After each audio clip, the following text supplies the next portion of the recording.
बच्चों, आज हम 8th स्टैंडर्ड के हिंदी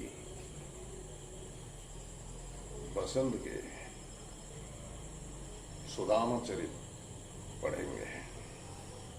सुदामा चरित्र नाना, सुदामा का चरित्र कैसा था। बच्चों, सुदामा एक गरीब ब्राह्मण था, दरिद्र ब्राह्मण था और सुदामा बचपन से ही भगवान श्री कृष्ण के मित्र था, सखा था, ऐसा पुराण वर्णित है। तो वो भगवान का सखा था, ऊपर से कंस के आमंत्रण करने पर बलराम के साथ उन्होंने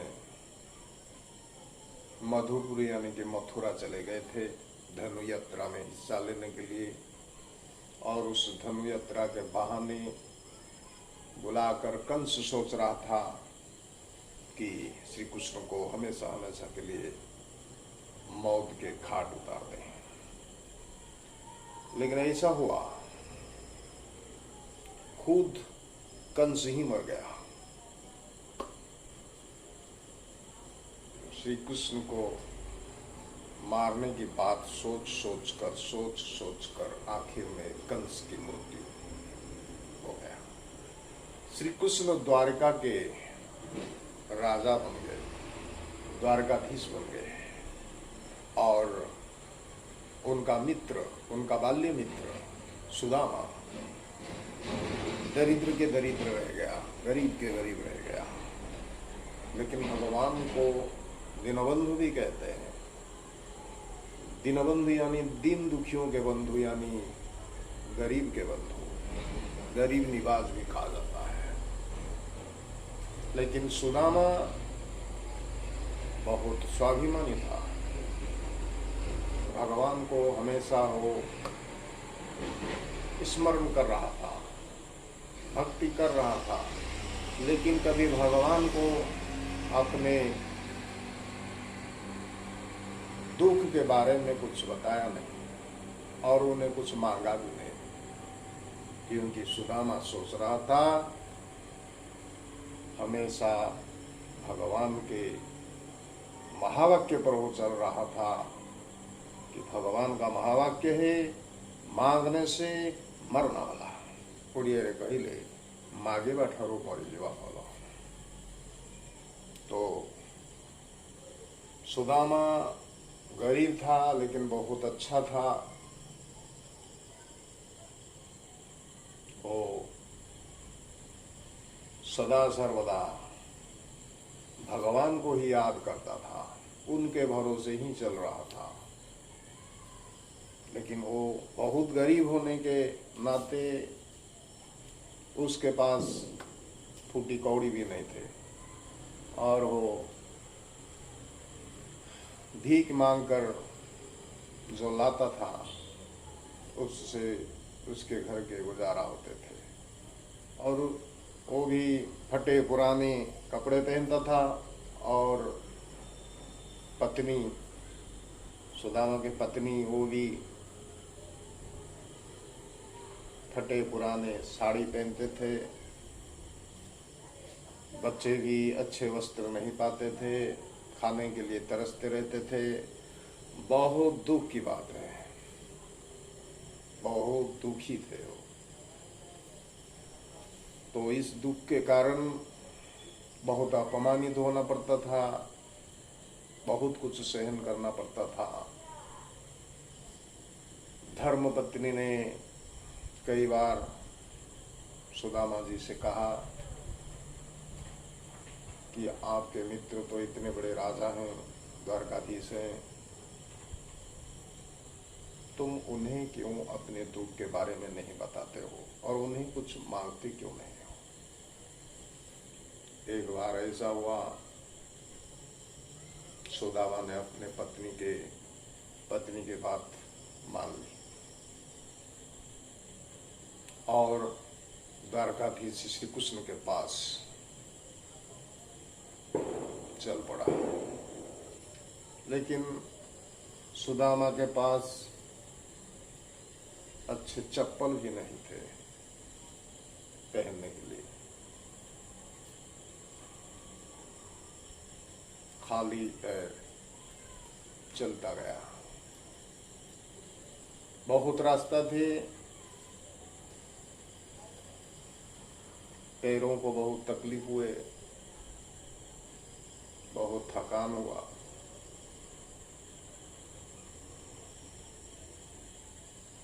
पसीने निकलते गए और रास्ते में कहीं कहीं पर उसके पैर में सूल घुस गए, कांटे घुस गए। सूल माना कांटा। इसी कारण और बहुत थक गए, सुदामा में थक गए। लेकिन भगवान श्री कृष्ण को पता चला कि मेरे मित्र आ रहा है मुझे मिलने के लिए। बचपन का मित्र है, इतने वर्षों के बाद मुझे मिलने वो आ रहा है। वो अंतर्यामी है। उन्होंने सुदामा की परीक्षा भी ली और मदद भी की, और आखिर में सुदामा को लेकर भगवान पहुंच गए द्वारका राजमहल में। और वहां राजमहल में श्री कृष्ण ने सुदामा का अच्छी तरह मेहमान नवाजी की, बहुत आदर सत्कार किया। उनके पैर धो दिए, सुदामा के पैर धो दिए और उनके पैरों से कांटे निकाला, एक एक कांटा निकाला। और ये सुदामा अपने बचपन के मित्र के दुख देखकर, दर्द देखकर खुद भगवान रो पड़े। ये माखन चोर, चित्त चोर, ये क्या देगा किसको? उल्टी मुझसे ये चावल के भाजी भी खा गया, मुझे अभी रास्ते में खाने के लिए मेरे पास कुछ नहीं है। ऐसा सोच रहे थे भगवान के बारे में। लेकिन जब उनके इलाके में, उनके गांव में वो पहुंच गए तो देखा हर घर एक महल है, सब सोने के महल बन गए हैं। उनके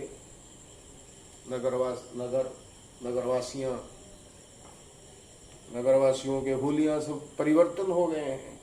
सब अच्छे अच्छे कपड़े पहने हैं, रत्न जड़ित कपड़े पहने हैं, सब के घर महल बन गए हैं। वो पहचान नहीं पाए कि मैं यहाँ कहाँ आ गया, मैं भूल से कहाँ आ गया, या फिर से मैं द्वारिका आ गया।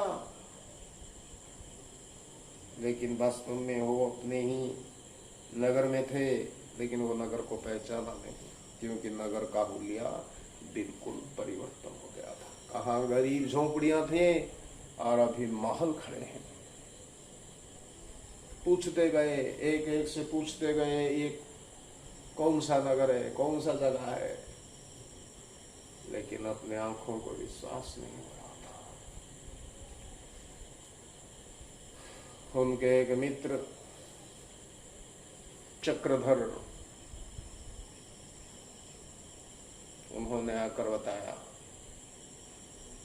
कि देखो मित्र सुदामा, तुम सुदामा हो, ये तुम्हारा गांव है, देखो वो महल तुम्हारा घर है, कुटिया है। जो कुटिया था आज वो महल बन गया है। फिर भी उनके आंखों को विश्वास नहीं हुआ। ये कौन सी जादू की नगरी मैंने चलाया। फिर उनके धर्म पत्नी आए, उन्हें प्रणाम किया, फिर भी विश्वास नहीं हुआ। चक्रधर ने बताया कि ये तुम्हारी धर्म पत्नी है, तुम सुदामा हो, ये तुम्हारा नगर है, ये तुम्हारा कुटिया घर आज महल बन गया है। तुम्हारे दया से इन सारे नगरवासियों पर भी भगवान की कृपा वर्षा, भगवान की दया से ये नगर राजमहल बन गया है, राजनगर बन गया है। फिर सुदामा को यह मालूम पड़ा कि भगवान किसी के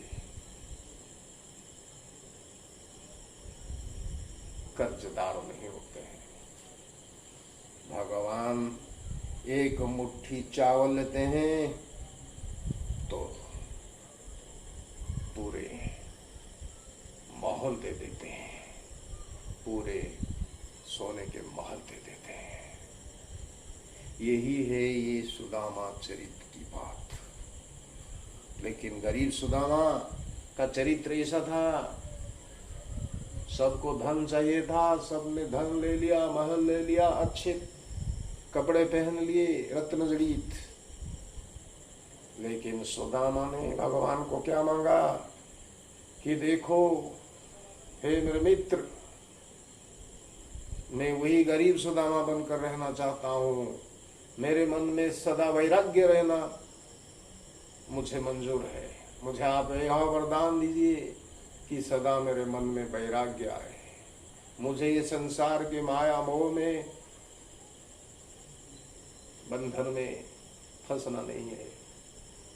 बस सदा मेरे हृदय में आप ही रहें, आपको ही पूजते रहूं, आपको ही याद करते रहूं, हे भगवान।